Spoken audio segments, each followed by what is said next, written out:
The summer of 1883 smelled like pine resin and ambition, and both of them lied. The pine was beautiful, yes, tall and straight and indifferent. The kind of trees that had been standing since before any white man had drawn a line through this territory and called it his.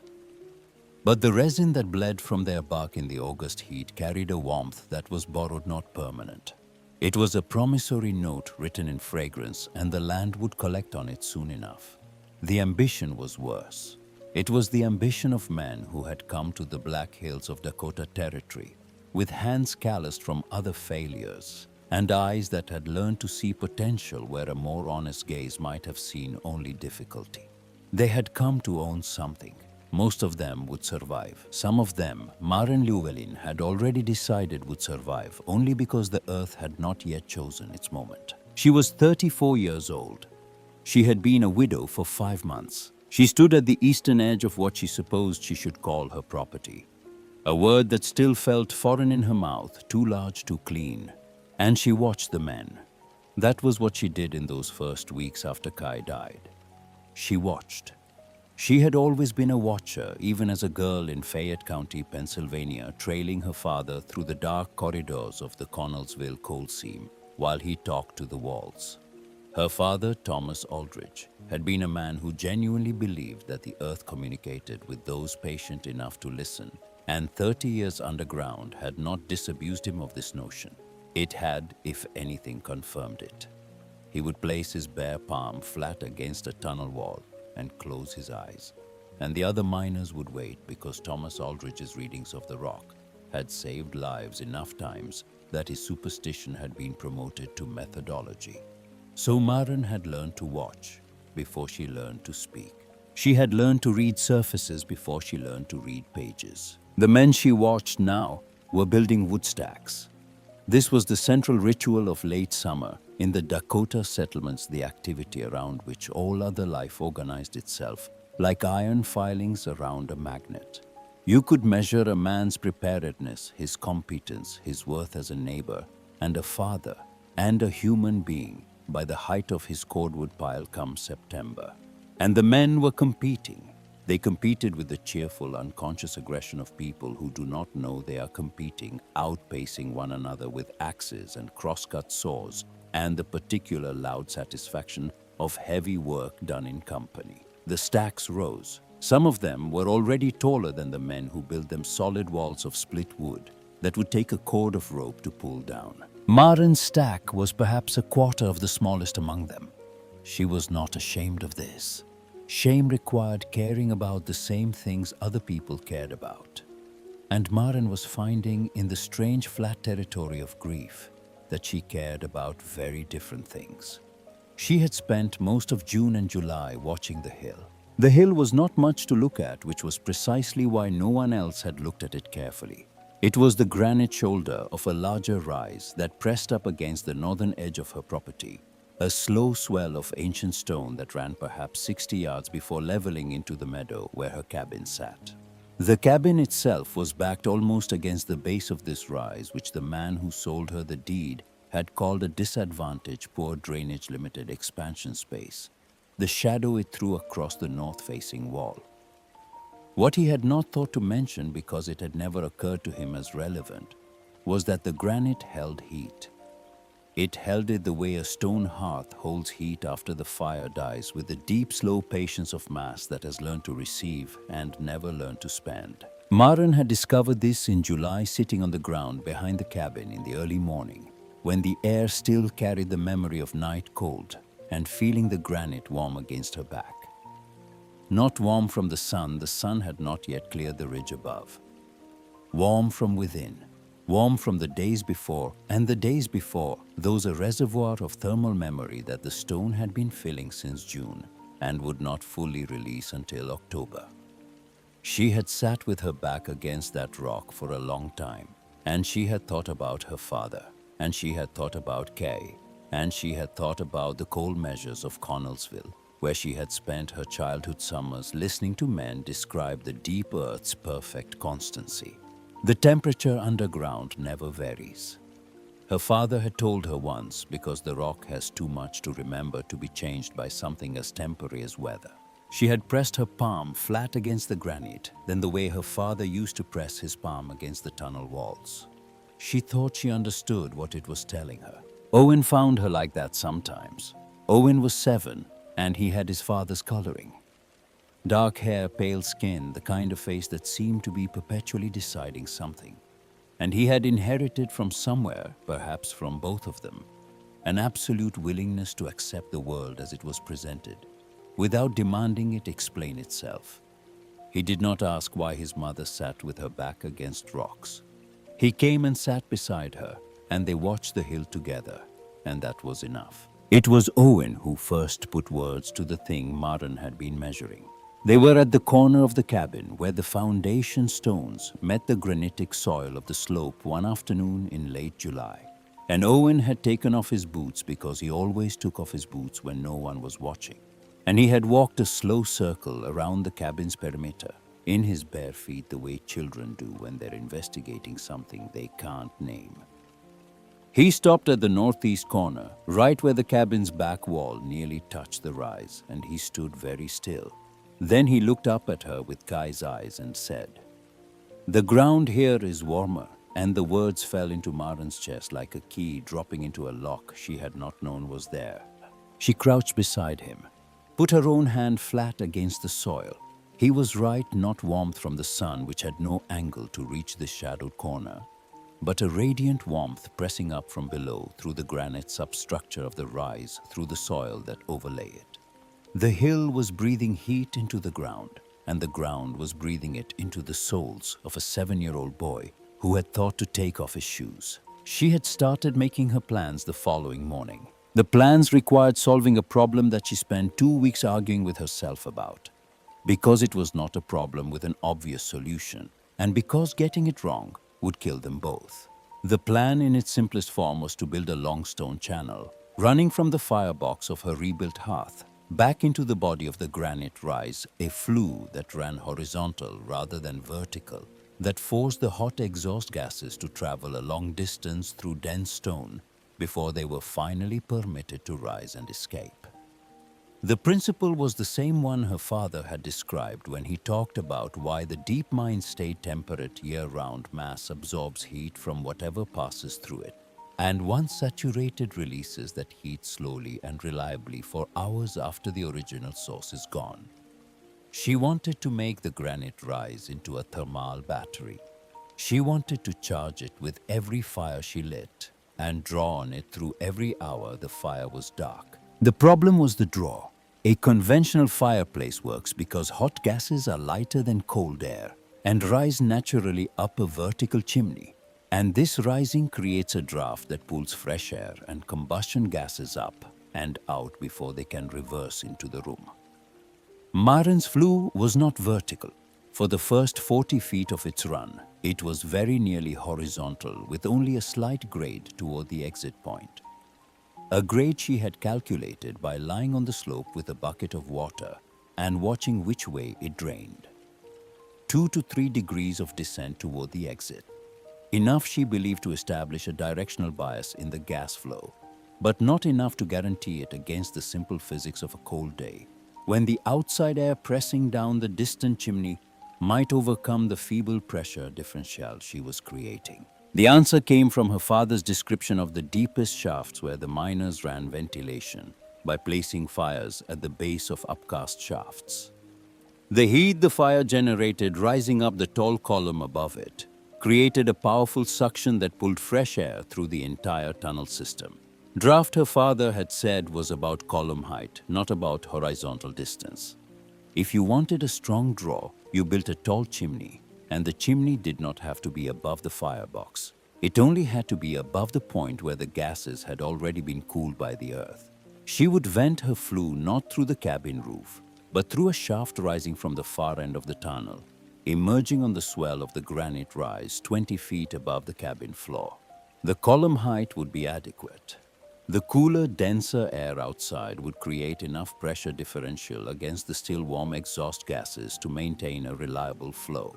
The fire would push, the tall chimney would pull, The long stone channel between them would collect the payment. She had drawn this on a piece of tanned hide with a stick of charcoal sitting at the table while Owen slept. She drew it several times, varying the proportions, running through objections. In the morning, she showed it to Owen, not because she expected him to understand the engineering, but because she needed to explain it aloud to someone to hear, whether it sounded as sound-spoken as it did in the architecture of her own skull. She told him the fire has to be made to run a long road before it's allowed to go home to the sky. While it runs, it pays rent to everything it passes through. The stone keeps what it collects. It doesn't spend it quickly. The way air does, air loses heat in seconds, but stone holds it for hours. We're going to make the stone remember the fire long after the fire is gone. Owen considered this with the graveness he brought to most things. Then so the rock is like a jar. She looked at him for a moment. Yes, she said. The rock is like a jar. That was in fact exactly what it was. The firebox she designed was small and tall, nothing like the cavernous mouth of the existing hearth. A small firebox meant a concentrated fire, and a concentrated fire burned hotter and more completely, consuming the wood's volatile gases, rather than sending them up the flue as creosote and soot. She had watched her father build fires underground for cooking, in confined spaces where smoke was a danger, and he had taught her that a tight, tall chamber with controlled air intake could sustain a fire hot enough to burn its own smoke. You had to feed it the right way. Small, dense pieces, not the massive rounds that most settlers threw at their fireplaces, and you had to let it find its temperature before you added more. It was disciplined work, the opposite of the aggressive heaping that the conventional hearths required. But it produced calorie for calorie of wood burned more than twice the useful heat. She had told herself all of this enough times that it had the texture of certainty. She had run the calculations, checked them against everything her father had ever taught her, amended them where her own observations of the granite had given her new information. She was not a formally educated woman. The schooling available in Fayette County in the 1850s had been adequate and not much more.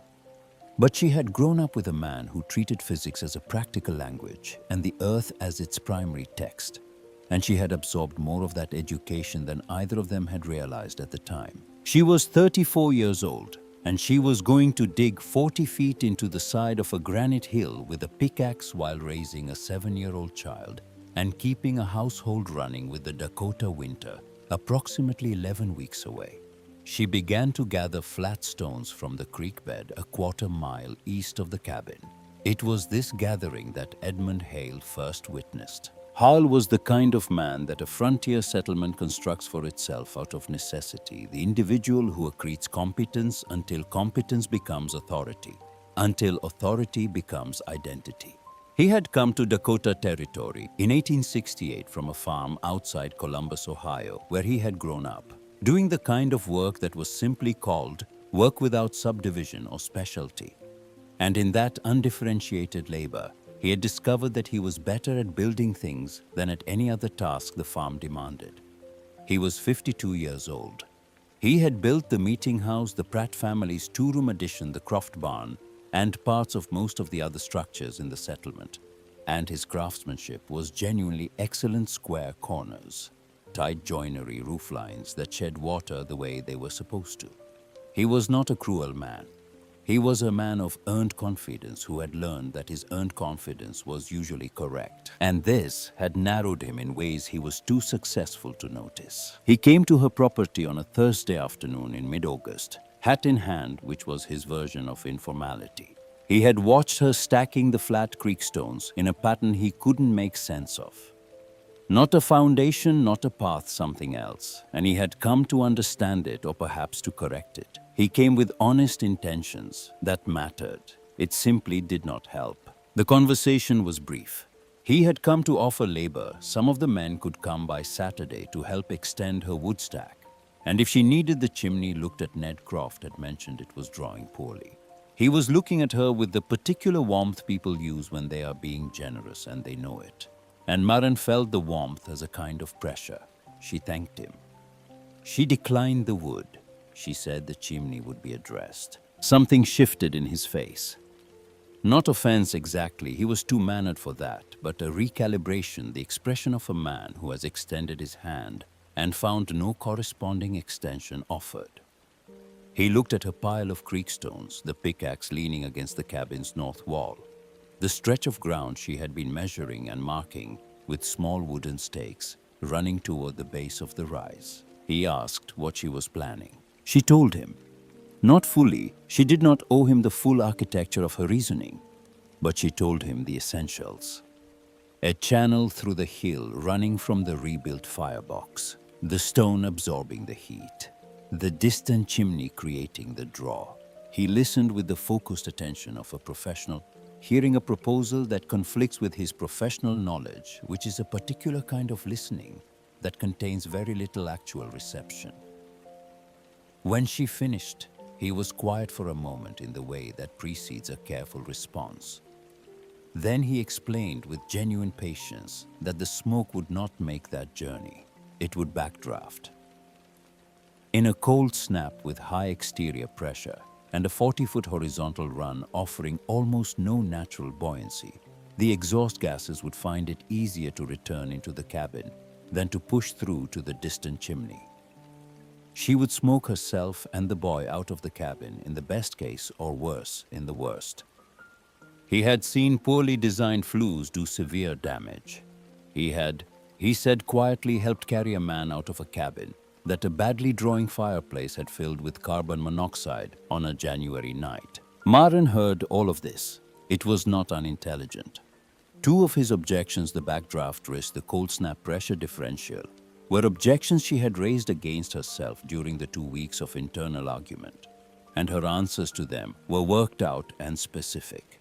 But she saw in the careful patience of his explanation that he had not come to hear her answers. He had come to deliver his verdict, and he had come with genuine kindness, which made the verdict no less final. The draw will hold, she told him.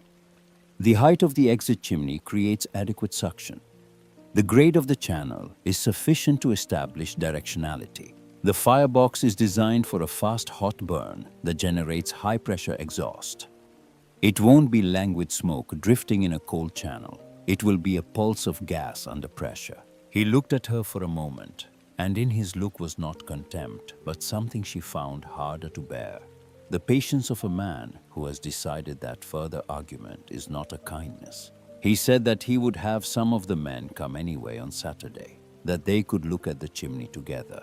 Maren thanked him again. She told him Saturday would not be convenient. He left. She watched him walk back across the meadow toward the settlement's central lane, and she thought, he is not wrong that it is dangerous. He is wrong that it cannot be made to work. Those two things can both be true, and the distance between them is the only space I have to operate in. Owen had watched this exchange from the cabin doorway with the same careful attention his mother brought to everything. And when Hale was out of earshot, Owen said in a tone that was entirely observational, "He doesn't think you know what you're doing." Maren looked at her son. She said, "No, he doesn't." Then she picked up the pickaxe and went to take her first measurement of the day. The first blow against the hillside came on a Monday, the 20th of August. The sound it made was the sound of something beginning, which is to say, it was not a dramatic sound at all. Just the short, hard report of iron against earth and the small cascade of loosened soil that followed. But Owen, sitting cross-legged at the edge of her marked line, looked up from the soldier he'd been repositioning with the gravity of someone witnessing a ceremony. And that was enough. The earth at the base of the rise was a layer of dense clay overlaying decomposed granite, and it was harder than she had expected, and softer than it would be in a month when the cold began to reach the soil. She worked with the pickaxe in sweeping arcs, breaking the surface, then shifting to the short-handled spade for extraction. The rhythm was break, extract, pile, break, extract, pile. She moved the spoil in a bucket that Owen could carry when it was not too full, and he made his trips to the spoil pile with the solemnity of a child who has been given important work and knows it. By the end of the first day, she had penetrated perhaps 3 feet into the slope, and her hands had achieved a bright liquid soreness that the work had not previously warned her about. She sat on the ground at the mouth of what was barely yet a depression and looked at her palms, the new redness of them. And she thought about her father's hands, which had been permanently roughened to a texture that she had thought as a child was simply what adult hands felt like. She thought about Kai's hands, which had been the same, the particular callous topology of a man who spent his life in dialogue with stone. She was acquiring her own version of this. She was becoming through the medium of blisters and broken skin and 3 feet of displaced earth, something her father would have recognized. She ate with Owen that evening and told him a story. She told him a story every evening, a practice that had begun before Kai died and that she had continued because the stories were the most reliable way she knew to get them both through the stretch of time between dinner and sleep. That night, she told him about her father's first day in the Connellsville mines, how he had been 13 years old and told to follow an older miner named Sullivan into the seam, and how Sullivan had given him 3 pieces of advice. Listen to the rock before you touch it, never waste your lamp, and always know which direction is up. She did not editorialize. She let the story sit in the warm air of the cabin and do whatever work it was going to do. Owen was quiet for a moment after she finished. Then, is that what you're doing? Listening to the rock? She looked at him across the table. Yes, she said. That is exactly what I'm doing. The second week began with a problem. 6 feet into the slope, she encountered a granite intrusion, a shelf of the bedrock that projected into the channel line at approximately knee height, too large to break, with the pickaxe requiring a decision about whether to cut through it or root around it. Cutting through it would cost her 3 days minimum with the tools she had. Routing around it would cost her 4 feet of lateral displacement and a channel geometry that was no longer perfectly straight, which introduced a new variable into the draw calculations she had been relying on. She spent most of her morning sitting at the entrance to her 6-foot channel, eating an apple and thinking. She rotated around it. The lateral deviation was small enough, less than 18 inches, that its effect on the draw would be negligible, and 3 days was 3 days she did not have to spend underground. She came out of the diverted section on the 8th day, with hands that were now past the stage of blistering into something tougher, and with a back that had begun to accommodate itself to the hours of bent forward work. And she stood in the September air and felt briefly and sharply the specific satisfaction of having solved a problem that had no kindly solution. By the end of the second week, Elias Pratt had come to watch. Pratt was 68 and had been in Dakota since before it was Dakota, and he had survived this long by cultivating a quality that most men in his position had not managed: a genuine openness to being surprised. He had buried 2 wives and 3 business ventures, and emerged from each of these with some amendment to his understanding of the world that he found more valuable than whatever he had lost. He was not a soft man. Softness would have killed him in 1862, and then again in 1871, and probably in 1878. But he was a supple man, and the suppleness had become in old age something close to wisdom. He stood at the mouth of the channel, which was now wide enough for Maren to work inside, though she had to keep low, and he looked at the lining of flat creek stones she had been placing along the floor, and lower walls, a smooth channel of considerable care, and he did not say anything for a long time. When he spoke, he asked about the grade. She told him. He nodded, as if this confirmed something he had suspected. He asked about the exit chimney. She described it. He stood with his weight on his good leg because the other had never fully forgiven a horse that had stepped on it in 1875. And he looked at the channel, and at her, and at Owen sitting sentinel at the entrance, and then he said it could work. He said it not as a concession, but as an assessment, the way he would have said, the weather will clear or the north field needs reseeding.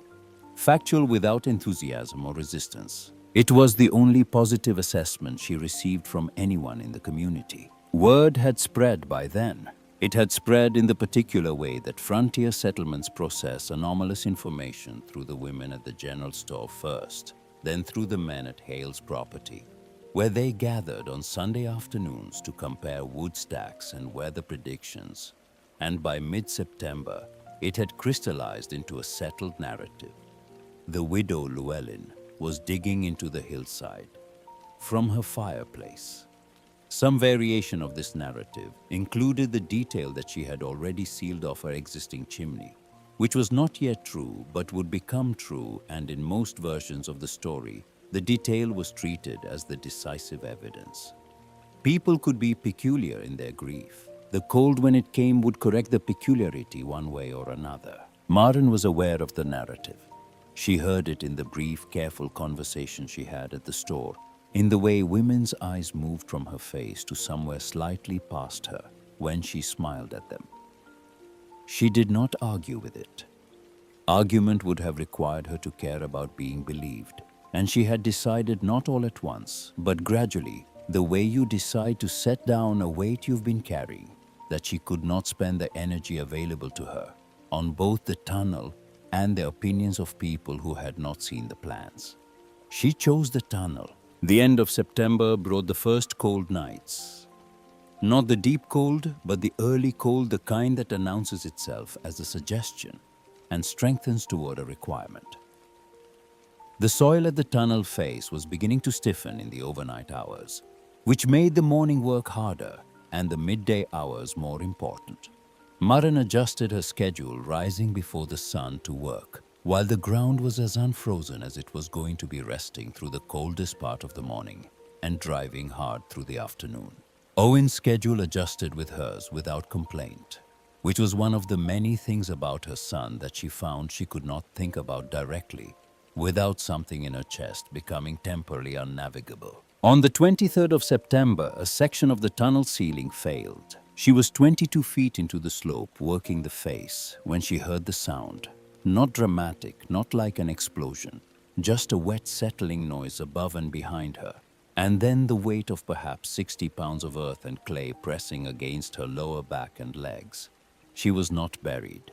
The timbers she had been placing as she progressed, short cross pieces wedged against the walls the way her father had described pit props. The way Kai had shown her once on a diagram he drew on their kitchen table in Pennsylvania before they came west. These held, and the collapse was partial. A pocket of softer material losing its adhesion and dropping rather than a structural failure.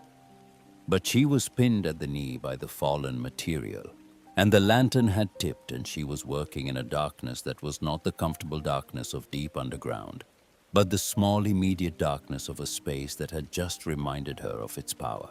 She heard Owen at the entrance. His voice came down the tunnel in a thin column of sound. Mama. And then again, higher. Mama. She did not answer immediately. Not because she was hurt, she was not, but because she needed the moment of silence to take inventory of what she felt. Fear was there, yes, a cold animal alertness that had jumped her nervous system before she could reason past it.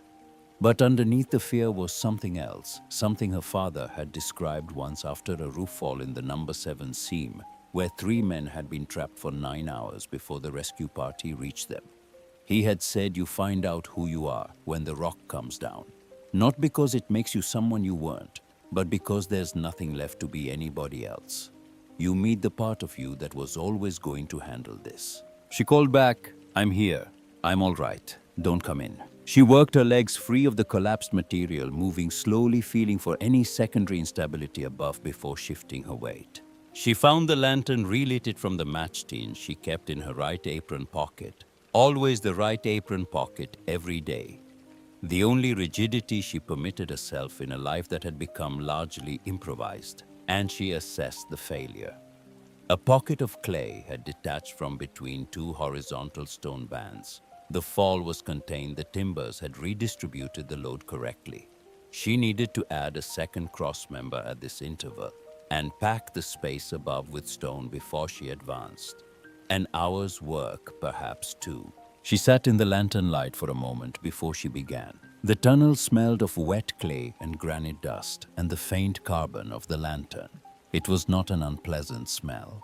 It was the smell of the deep seams of Connellsville, the smell her father had carried home on his clothes every evening of her childhood, the smell she had associated not with danger, but with the particular seriousness of people who do important work in difficult places. She put her palm flat against the tunnel wall.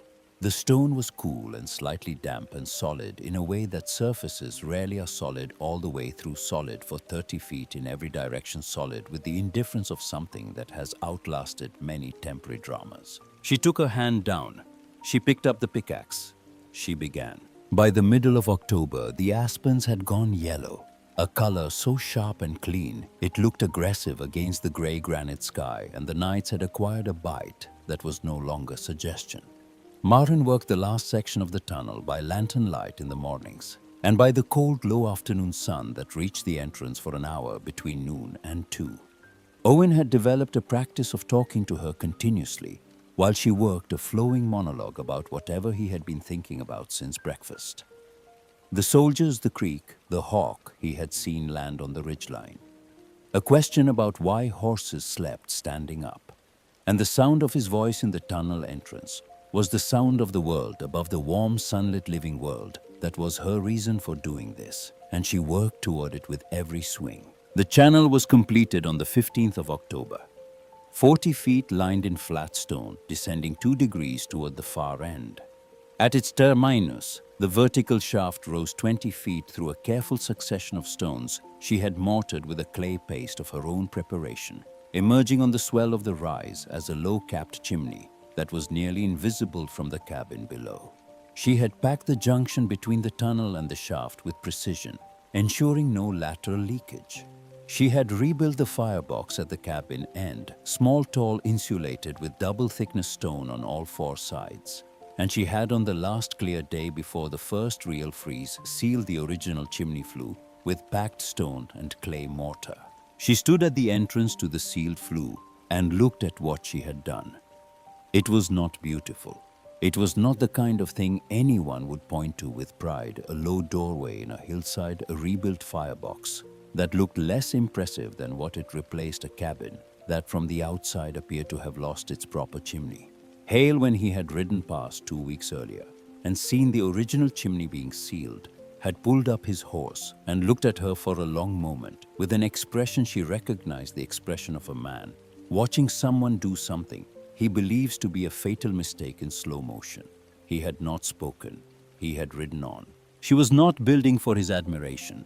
She was building for the 17th of January or the 23rd, whenever this winter chose to arrive with its real proposition. The first test came with the early November cold snap 3 weeks later. The temperature dropped to 5 below in the night and held there through the afternoon. Maren built the fire in the new firebox, small pieces dry packed in with attention to airflow, and she and Owen sat in the cabin and waited. The fire burned fast and concentrated its color, the blue-white of maximum combustion, consuming the wood almost without smoke. She could feel the draw in the air of the cabin, a slight but definite movement toward the firebox, the system breathing, the tall exit chimney doing its work at the far end of the channel, pulling. No backdraft, no smoke curling backward into the room. The exhaust was making the journey. After 2 hours, she let the fire die to coals, and then they waited for something slower. It did not come as a wave of warmth. It came as an absence of cold. The chill that had been sitting in the cabin's corners and rising from the floorboards simply stopped advancing. The floor, which had been drawing heat from her feet whenever she stood still, became neutral, not warm yet, but no longer actively cold. The back wall, where the granite of the rise pressed against the exterior, began to change. She noticed it first when she reached past Owen to retrieve a book from the shelf built into that wall, and her wrist brushed the stone. She stopped, put her hand flat against it. The stone was warm, not hot, not the dry blast of a fireplace surround in direct use. Warm the way the hillside had been warm in July, the way the ground had been warm where Owen's bare feet had found it. Warm from within, warm from something the stone had been given and had chosen to keep. Owen was on the floor with his soldiers, and he had removed his shoes without appearing to think about it, and his feet were flat on the boards, and he was entirely absorbed in whatever strategic situation his soldiers were navigating. He was wearing one layer of shirt. The cabin was not warm the way a roaring fire makes a room warm. There was no flush. no singeing proximity to combustion. It was warm the way a body is warm under blankets, a contained and pervasive and reliable warmth that had no dramatic source. Outside, the temperature had not changed. 5 below, and the aspens stood in it, and the creek ice thickened, and somewhere in the forest a tree popped like a rifle shot, and the sound carried clearly in the frozen air. In the cabin, Owen moved one of his soldiers to a new position, decided this was wrong, moved it back and reached for another without looking up. The November dark pressed against the window glass, and the frost on the outside of the pane made the lamplight into something soft and diffused, and Maren put her back against the warm stone wall and understood with a certainty that settled through her, like water finding its level, that they were going to be all right.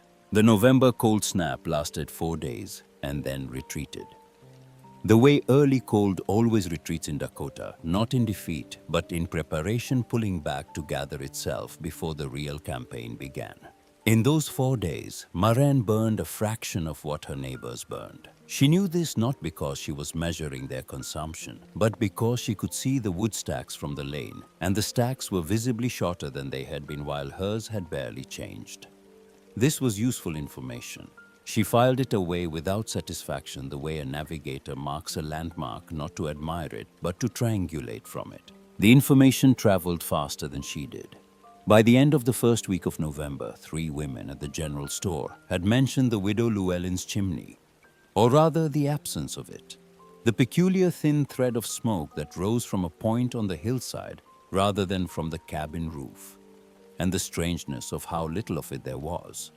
The conversation had the texture of people discussing something they found unsettling, but could not yet classify as either threatening or instructive. Maren bought her salt and her lamp oil and listened to the edges of the conversation without inserting herself into it. And she went home and split the next morning's wood into the small, dense pieces the firebox demanded. What she did not anticipate was that the conversation would reach Edmund Hale before the week was out, and that it would reach him in the form most likely to produce a specific kind of response. 3 men had come to him on a Sunday afternoon, not to ask his opinion, which they already knew, but to request his authority. If the system was working, or appearing to work, it created a problem that was less practical than social. It suggested that the way things had been done might not be the only way things could be done. And in a settlement where the margin of error was narrow enough that consensus was a survival mechanism, heterodoxy was not merely eccentric. It was in some unspoken way a threat to the collective confidence that kept people making the decisions that kept them alive. Hale had not agreed to do anything in particular, but his silence, which the 3 men had received as confirmation of their position and carried back to their households like a verdict, had weight. Silence from the most competent man in the settlement functioned as endorsement whether Hale intended it to or not. He knew this. He had used it before when silence was the right tool. This time, sitting alone after the men left, he found the tool somewhat less comfortable in his hand. He had not yet gone to see the system for himself. He told himself this was because he was busy. The Croft family's root cellar needed a new support timber before the deep freeze, and the meeting house roof had a section that would not survive a heavy snow load without attention. These things were true. They did not fully explain the avoidance. What partially explained it was something he had not examined directly. The fear, small but present, that if he looked carefully, he might see something he would have to account for. Maren was aware of none of the specific content of these conversations. She was aware of the ambient pressure they produced, a slight cooling in the interactions she had with people. She encountered a quality of waiting in the settlement's attitude toward her that was different from the earlier dismissiveness. The dismissiveness had been comfortable in its way. It had required nothing from her except endurance. This new quality required something harder to name. It felt like a held breath. She did not have time to interpret it carefully. Owen had woken on the 3rd morning of November with the particular heavy-lidded look that preceded a fever, and she had spent that day and the next in a different kind of vigil than the one she had been keeping all autumn. The fever was not severe. His temperature ran high for 36 hours and then broke cleanly, leaving him pale and querulous, and eventually by the fourth day entirely himself again.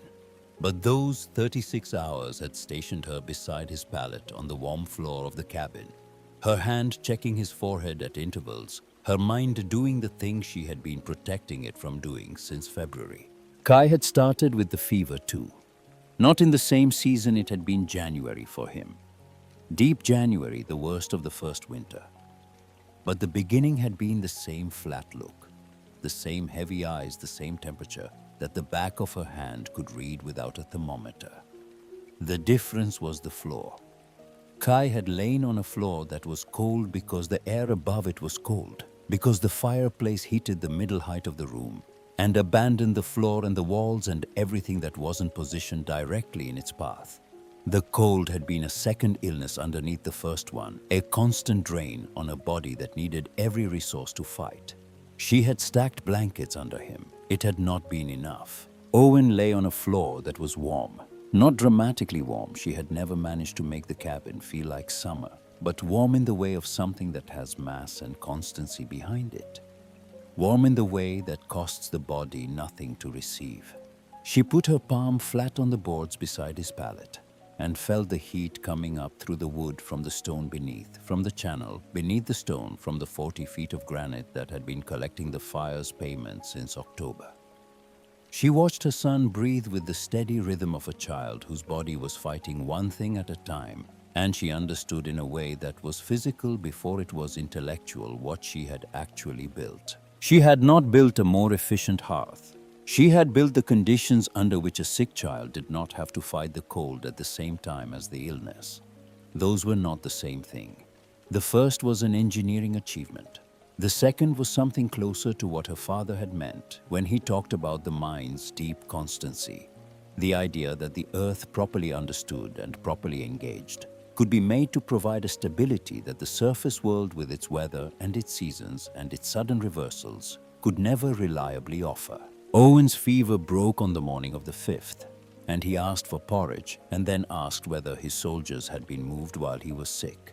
And Maren told him no.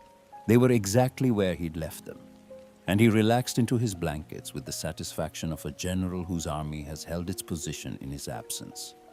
She sat at the table and drank her coffee, and felt the warmth of the wall at her back, and said nothing to anyone because there was no one there to say anything to. And the feeling was complete without words. December arrived with a grey, deliberate patience that the experienced residents of the settlement read correctly. The sky had a density to it that was different from autumn cloud cover, lower, more committed, the color of iron that has been heated and left to cool without being worked. Old Elias Pratt, who had been reading Dakota skies for 15 years, told the two men he happened to be standing with outside the store that the first real cold would come before the new year and would not negotiate. The men nodded. They had already been chopping. Maren had stopped chopping in late October. Her wood pile had not grown since then, and it had not needed to. She spent December on different preparations, checking the tunnel's stone lining for any settling that the early frosts might have caused, reinforcing two sections of the timber, shoring that had shown minor movement, ensuring the clay mortar at the chimney junction had cured properly. She also spent part of several evenings doing the calculation she had been postponing, how long her wood supply would last if the winter ran as badly as 1882 had run. The answer, given the system's fuel consumption, was adequate. Not comfortable, she had no margin for disaster, but adequate. She wrote the number on the piece of hide where she kept her original plans, and she looked at it for a while, and then she went to sleep. Jesse Croft broke his leg on the 11th of December. He had gone out to the woodline at mid-morning in temperatures that were cold but not yet dangerous, perhaps 8 below, to assess a stand of ash he had been planning to cut. He was 45 strong, entirely competent in the woods, and the accident was not the result of any inadequacy on his part. He stepped onto a patch of ground that looked like frozen soil and was in fact a thin skin of ice over a shallow creek channel that had shifted underground since the last time he had walked that path. His right leg went through. The angle of the fall and the resistance of the ice edge combined badly. He knew immediately that he could not walk. He was found 2.5 hours later by his son, who had gone looking when the midday meal produced no Jesse. The rescue was not dramatic. He was conscious he had managed to drag himself to the base of a large ash and stay out of the wind, and the leg, when the doctor examined it, was broken cleanly and would heal correctly. But 2.5 hours at 8 below with a broken leg and no ability to move had taken something from Jesse Croft that was not quickly replaced. A quality of easy confidence in the outdoors that he would not fully recover until spring. He did not talk about this. His wife talked about it quietly to a few other women, and the women filed it in the category of information that changes how you calculate. What it changed was the calculus of wood gathering. The settlement's survival through any given winter was contingent on a series of outdoor tasks: wood retrieval, livestock management, water breaking, that required able-bodied people to go outside regularly into conditions that were, by any honest accounting, hostile to human life. Jesse Croft's accident was not the first such incident and would not be the last, but its timing in the weeks before the serious cold descended gave it a particular resonance. Every trip to the woodpile was a wager. Most of the settlement's households were wagering frequently because their systems demanded frequent fuel. Marrain's system demanded fuel twice daily for 1 hour each time. The difference between those positions in terms of exposure and risk was not trivial. It was the kind of difference that in a bad enough winter might be the difference between everyone making it to April. She did not say this to anyone. It was not her place to say it, and she had no interest in the kind of vindication that required an audience. She was simply aware that the Jesse Croft equation had entered the settlement's silent collective reasoning, and that it had entered on the side of her ledger rather than Hale's. Hale himself had gone to the hillside alone on a morning in mid-December before sunrise in temperatures of 12 below. He had told Martha he was going to check on the Pratt place because Elias had mentioned a concern about his chimney cap. And this was true. He did check on the Pratt chimney, which needed a minor adjustment that he made in 20 minutes. But on his way back, he had turned north instead of south. And he had walked the lane to a point where the Llewellyn cabin was visible, and he had stood in the pre-dawn dark and looked at the hillside. The chimney on the rise was producing a thin, steady thread of smoke, barely visible in the dark, identifiable mainly by the way it interrupted the stars above the ridgeline. Thin, controlled. Nothing like the column of exhaust his own chimney was generating 200 yards south.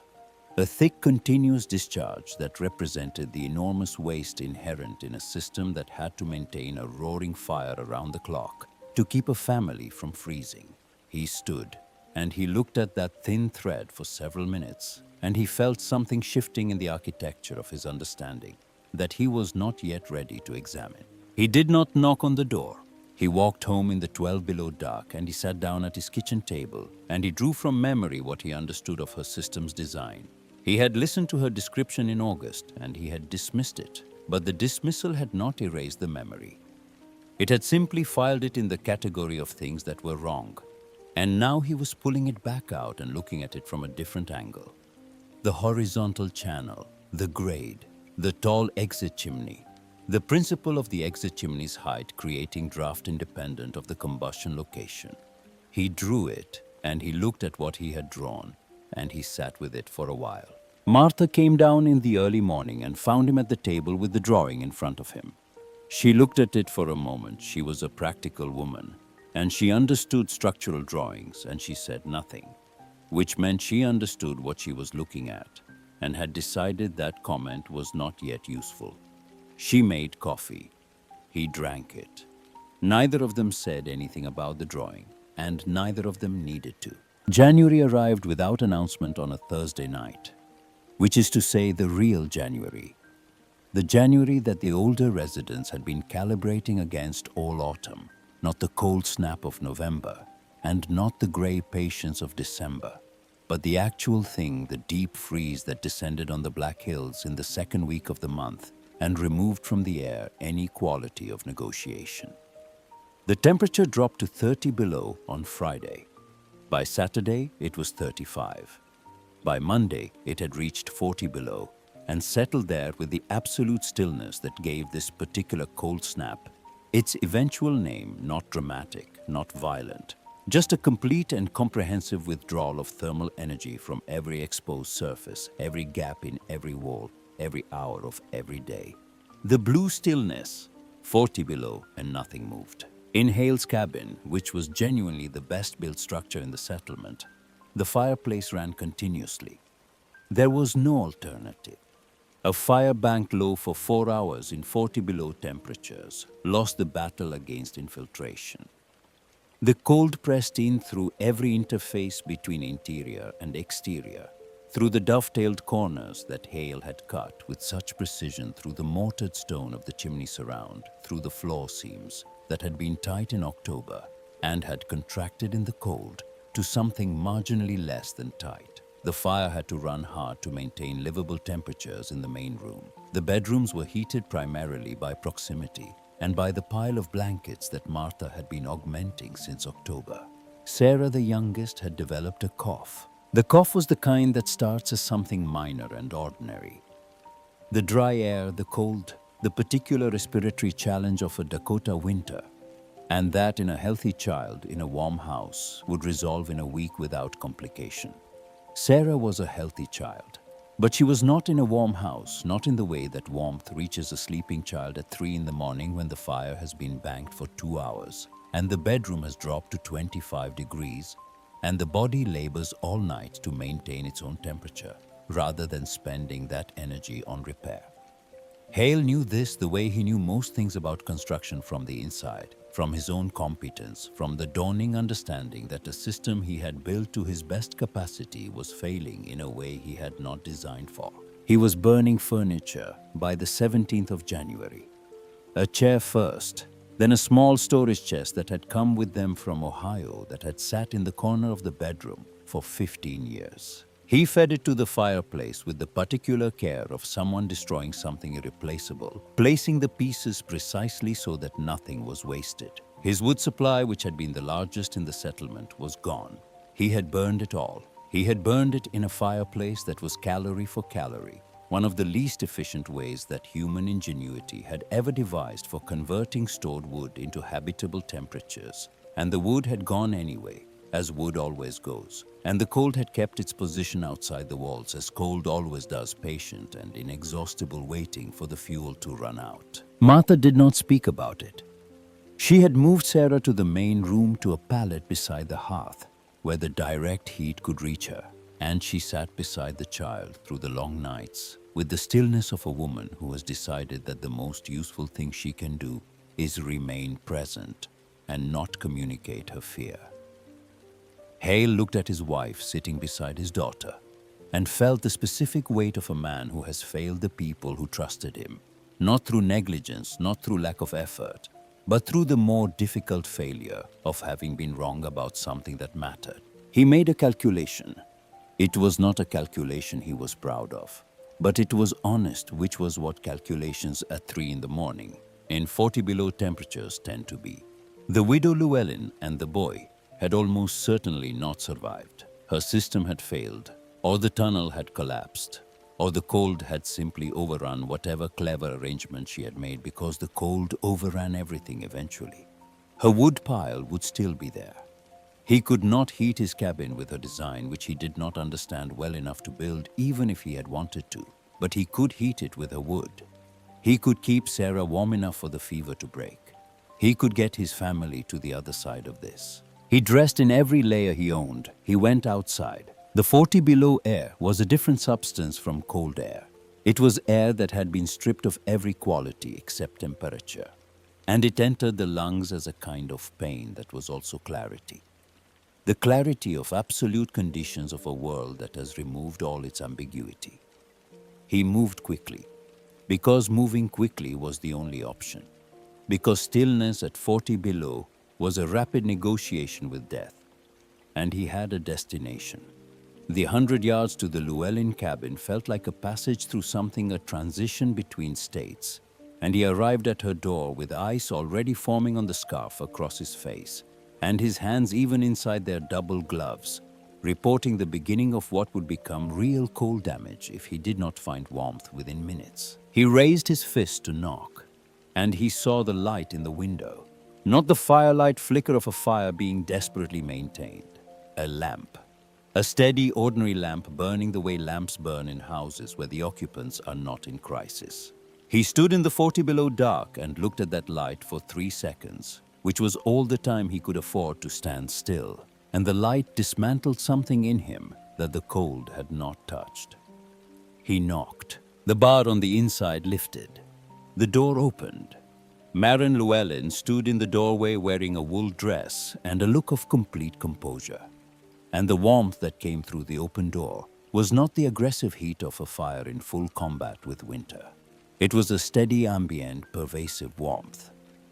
The warmth of a space that had been warm for hours and expected to remain so, the warmth of a system that was not fighting anything. It was the warmth of constancy. He stepped inside.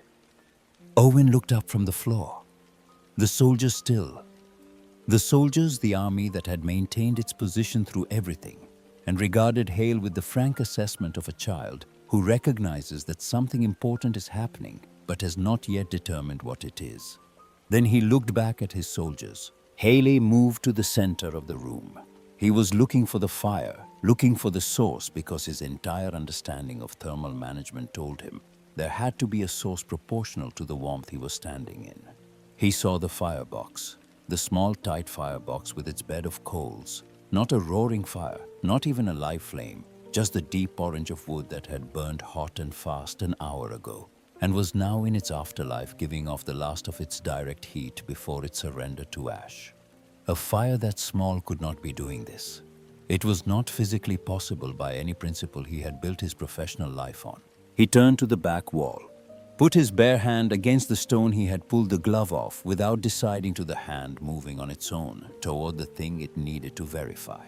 The stone was warm, not the surface warmth of a wall near a fire, not radiant heat fading fast with distance from the source, but deep, even structural warmth, the warmth of something with enough mass to have absorbed and retained a serious quantity of thermal energy. He pressed his palm flat and felt it the way you feel a pulse, steady, reliable, not going anywhere. He went to the floor, knelt down, pressed his palm to the boards, also warm, coming up from beneath, from the stone that the channel ran beneath, from the 40 feet of heat-saturated granite inside the hill. He was kneeling on a floor that was being warmed from below by a tunnel he had told her would kill her family. And the floor was warm and the wall was warm, and Owen Llewellyn was sitting on that floor in his shirt sleeves, working out a tactical problem with his wooden soldiers.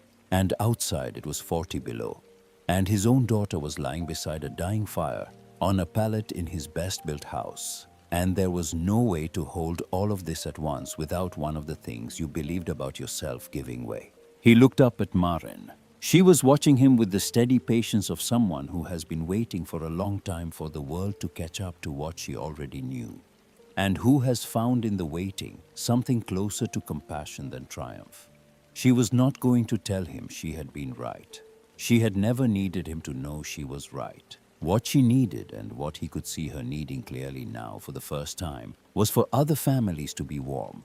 The personal verdict had never been the point. One word came out of him. It came from somewhere below his professional knowledge and his built confidence and his 15 years of earned authority, from the part of him that had knelt on a warm floor and felt the ground shift under everything he thought he understood. The word was how. She did not answer him immediately. She went to the firebox and took a stick of charcoal from the small bucket beside it. Charcoal, not chalk, not pencil, because charcoal was what she had. And she had learned not to wait for better tools when the ones at hand would do the work. She knelt on the warm floor and she drew. The firebox first, its tall, narrow proportions, the controlled air intake she had built into its lower face. Then the channel angling back into the hillside with its slight grade marked by a simple arrow. Then the vertical shaft at the far end, rising to the exit chimney on the slope above. She drew it the way her father had drawn things for her, not to impress, not to demonstrate expertise, but to transfer information from one mind to another by the most direct available route. She told him a fire has to earn its escape. A wide chimney above a big firebox gives it a short road home to the sky, and it takes its heat with it. Make the fire run 40 feet of stone before it rises, and the stone takes the heat at every step. The stone doesn't shed what it collects. Stone is not like air, which loses everything in minutes. Stone holds for hours. You are not heating the air in this room. You are heating the room itself, the walls and the floor and the mass behind them. And the room is heating the air as a consequence. Hale crouched on the other side of the drawing, following her charcoal lines with his eyes.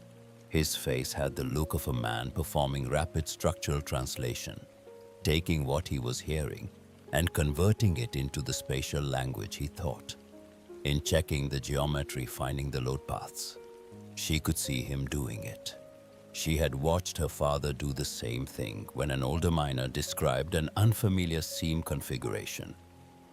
The way his eyes went slightly unfocused while his mind rebuilt the described space in 3 dimensions. The draw, he said, not asking, recalculating. The exit chimney height creates the suction. The grade gives the gas its directional bias. The firebox pressure does the initial push. His voice had changed. The quality of professional patience that had characterized every interaction she had had with him since August. The patience of a man explaining things to someone who did not understand them was entirely gone. In its place was something more tentative and therefore more real. The voice of a craftsman encountering a problem he had not previously considered and discovering that his existing tools apply in ways he had not mapped. She gave him what remained of the evening's fire in a tin carrier, coals wrapped in clay, enough to restart a hearth without expending wood on kindling. She gave him a bundle of the small split pieces the firebox demanded, maybe 2 hours of fuel. She told him how to feed it, not all at once, not the big rounds his fireplace normally consumed, but small additions to a fire already burning hot, letting each piece catch fully before adding the next. The principle was concentration over volume. A smaller fire burning hotter produced more complete combustion and more usable heat per unit of wood than a large fire burning at moderate temperatures. This was the second thing her father had taught her.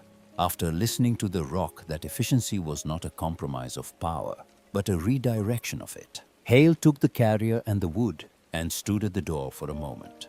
He was a man in the process of revising something large, and the revision was visible in the set of his shoulders, in the particular stillness that precedes a decision. He said, "I told them you were wrong." He said it without defense or excuse, the way a craftsman names a structural failure in something he built, not to perform guilt, but to establish an accurate account of what happened and what needs to be corrected. Maren looked at him steadily. She said, "Go home and keep your daughter warm. There would be time for the rest of it later."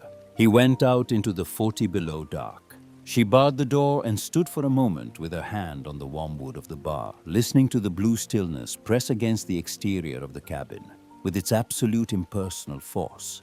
And she felt the wall behind her, radiating its stored heat into the room with an equally absolute and equally impersonal generosity. The cold outside did not know it was cold. The stone inside did not know it was warm.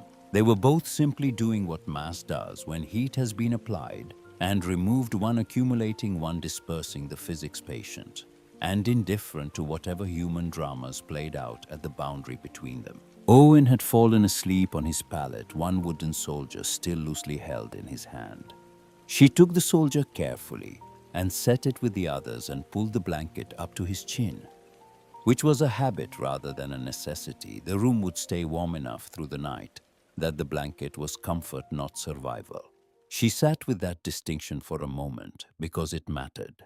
The difference between warmth as comfort and warmth as survival was the difference between a home and a siege, and she had spent 5 months building the former out of what everyone around her had been treating as the latter. The 21st day of the freeze brought the crisis to its widest point. The Garfield family, 6 people in a 2-room cabin 3 lots east of Pratt's place, ran out of wood in the early afternoon. They had burned everything combustible they owned except the structural members of the cabin itself and the patriarch.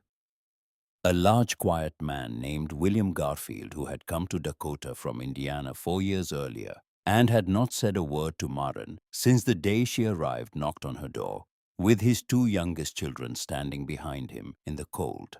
He did not explain himself. He looked at her with the direct, undecorated expression of a man who has set down every pride he owns, because carrying them has become incompatible with keeping his children alive. She let them in, all six of them eventually. William going back for his wife and the two older children who came in a group, the children's faces bearing the particular combination of cold and relief that produces a very specific kind of exhaustion. The cabin held 9 people that night. It was not comfortable in the ordinary sense. It was warm, which was the only sense that mattered. Martha Hale arrived 2 hours later with Sarah, whose breathing had improved since the night before, but whose color was still not right. Martha had a blanket over the girl and a look on her own face that had burned through several stages of emotion and come out the other side into a flat functional determination. She did not speak when she arrived. She put Sarah down near the back wall, the warmest wall, and she sat beside her daughter. And Sarah pressed her cheek against the stone and slept. Maren watched the Garfield children claim their sections of warm floor with the instinctive efficiency of people whose bodies had been cold for days and had not forgotten warmth, but had perhaps stopped believing in it. She watched Owen, who had woken to the arrival of guests, and assessed the situation with the calm of a child who has learned that the world does not always explain itself before it asks things of you. Arrange his soldiers into a corner and offer his spot near the wall to the youngest Garfield girl, who was perhaps 5 and had not said anything since she arrived. He did it without comment, the way Kai had always done generous things as a factual matter, not a performance. She fed the firebox its measured portions through the night. The small, dense pieces each addition time to maintain the temperature she needed without waste.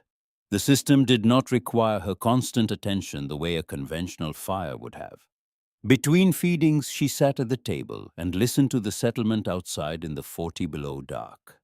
The periodic crack of a freezing tree carrying through the stillness.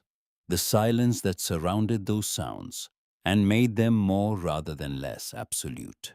9 people sleeping on her floor, the back wall radiating its patient heat into the room at the same steady rate it had maintained since October, indifferent to how many people needed it, because mass does not negotiate its output based on demand.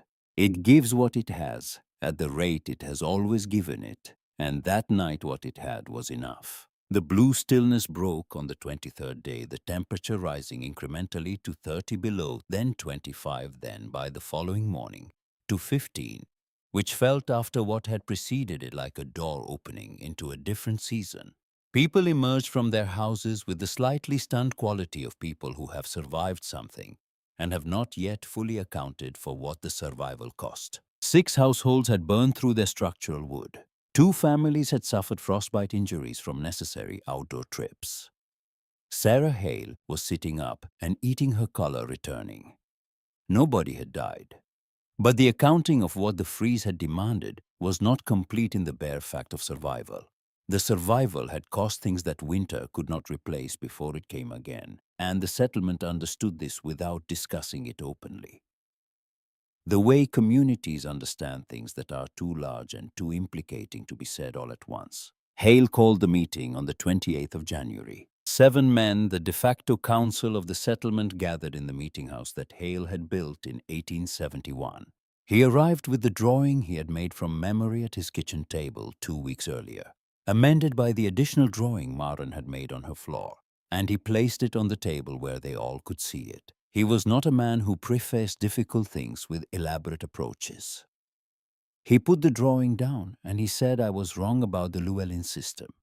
I examined it and I tested the principles, and it does what she said it would do, and we need to build it into every cabin in the settlement before next October. The silence that followed had several components. There was the silence of men recalibrating a fixed point they had been navigating by. There was the silence of people deciding whether the person speaking has earned the authority to say the thing they just said about themselves, and concluding that the admission itself was a form of earning. And there was underneath both of these a more complicated silence, the silence of men who had participated in a collective dismissal and were now being asked by the most respected voice among them to name what they had dismissed and why. Nobody said that Maren should have been consulted. That conversation would not happen in this room, not today. But Hale said her name clearly in the context of attribution and not explanation. The Llewellyn system, the Llewellyn channel design, not his interpretation of it, not his adaptation, but hers originating with her, belonging to her in the way that things belong to the people who thought of them when nobody else was thinking. He said it the way you say a thing when you know the record needs to be accurate, because the record will eventually be the only thing left. Maren was not at the meeting. She had not been invited, which was consistent with how the settlement conducted its business. And she was not waiting to be invited, which was consistent with how she had conducted hers. She was at the cabin teaching the system to Clara Voss. Clara Voss was 51 years old, a practical woman who had run the northern edge of the settlement's informal systems of mutual aid for years, who knew which families had what surplus and which had what deficit, who kept track of things that men's council did not think to track. She had come to Maren's door 3 days after the freeze broke, carrying a small covered dish containing venison stew, and she had stood in the doorway and looked at the warm room and the low fire and the arrangement of Owen's soldiers along the south wall. And she had said, "Show me how it works." She had been one of the women in the general store who had spoken about Maren with the careful pity of people processing something they found unsettling. She did not acknowledge this. She was not a woman who confused an apology which was about the past, and therefore only partially useful with the more pressing work of the present, which was understanding a system that might keep people alive. Maren did not require the acknowledgement. She gave Clara the charcoal and drew the diagram on the back of an old flour sack, and she explained it the same way she had explained everything else throughout this winter, not from expertise performing itself, but from knowledge that needed to travel. Clara asked precise questions. She was not an engineer, but she was a woman who had managed complex interdependent systems for 30 years. And she understood how components connected and where the failure points were. She asked about the grade tolerance. How precisely did the channel need to descend toward the exit? Maren told her. Precisely enough to establish directionality, not so precisely that ordinary stone laying couldn't achieve it. She asked about the firebox dimensions. Was there a minimum height? Yes, shorter than 18 inches. And you lost the temperature advantage that made the whole system work. She asked about the exit chimney in wind. Maren showed her the cap design, a simple stone overhang that deflected horizontal wind pressure without blocking the vertical draft. This conversation took most of an afternoon, and at the end of it, Clara Voss folded the flour sack drawing and put it in her apron pocket, and said that her husband had been in the ground for 3 years, and she had a nephew who could do the digging if she could find someone to advise him on the stonework. Maren said she would advise him herself. The spring of 1884 was when the construction began in earnest. Hale brought his network to the project, and by the time the ground had thawed enough for digging in late March, there were men arriving with questions that had been generated by the drawing. Circulating through the territory, variations on the core design adaptation for different side geometries, questions about acceptable substitutions when flat creek stone wasn't available. Hale answered the questions he could answer. For the ones that touched on the underlying principles, he deferred to Maren, and he did this publicly and consistently in the way that someone who has revised a large belief tends to revise it completely rather than by halves. Together through that spring and summer, they refined what Maren had built. Hale had access to fired clay pipe from a supplier in the eastern part of the territory, and the pipe proved superior to hand-laid stone for the channel. It transferred heat more evenly. It didn't develop the hairline fractures that flat stone developed through freeze-thaw cycling, and it could be laid more quickly by someone who wasn't a specialist. They built the first pipe channel version into the Garfield cabin in April, and William Garfield put in 3 weeks of labor on the project without being asked, and without discussing the arrangement in terms of either debt or gratitude. He simply showed up and worked, which was the frontier's native language for things that words handled poorly. The stone bench came from a problem Hale identified in the Pratt cabin, where Elias was too old to be well served by floor-level warmth alone. His joints needed elevated heat, the kind that reached him sitting in a chair. They designed a bench of dense stone running along the interior north wall, with the channel passing beneath it in a shallow loop before continuing to the exit shaft. The bench absorbed heat from the channel and retained it for 18 hours after the fire was out, which meant Elias Pratt could sit in the morning warmth of the previous evening's fire and read what light the east window offered him. Maren thought that was as precise a definition of the purpose of all this work as she had yet encountered. You built the system so that old men could sit in the morning warmth and read. You built it so that sick children slept on warm floors. You built it so that the distance between a family and the cold outside was not measured in how much wood you could cut and carry before something went wrong, but in how well you had learned to ask the earth a question it had always been willing to answer. She proposed the name Llewellyn Hearth in a conversation with Hale in early June, not to the larger community but to him directly, because she wanted to know his response before deciding how to proceed.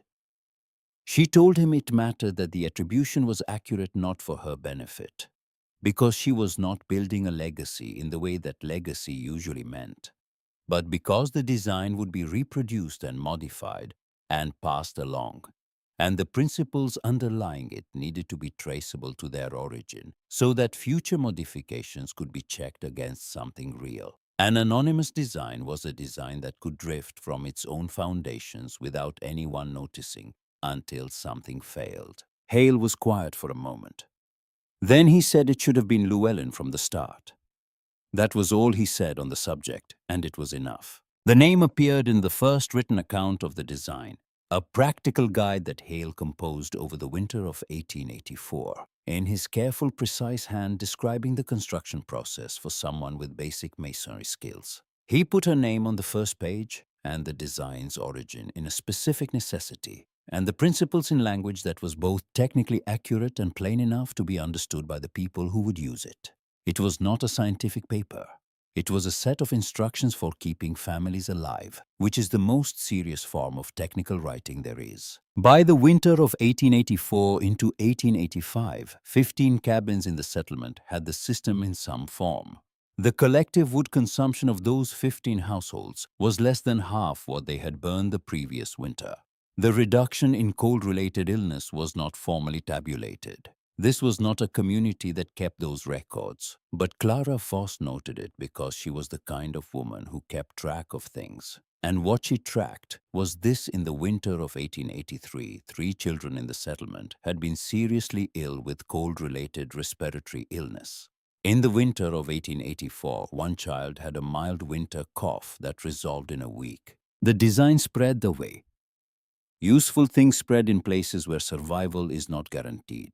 Not through publication or formal demonstration, but through the basic human tendency to tell your neighbor what worked, when what worked was the difference between your daughter recovering and your daughter not. A man from a settlement 40 miles north came in the spring of 1885 asking about it.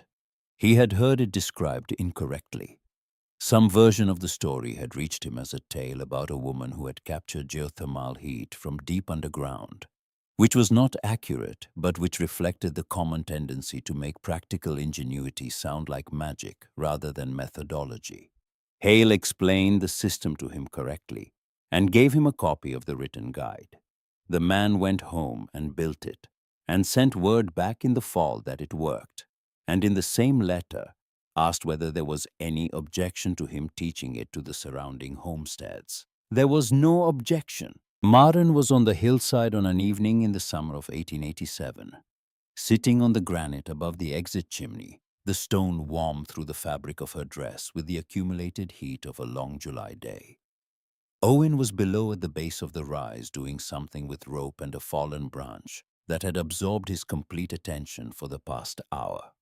He was 11 now, and his face had started to resolve out of the general roundness of childhood into something with more definition.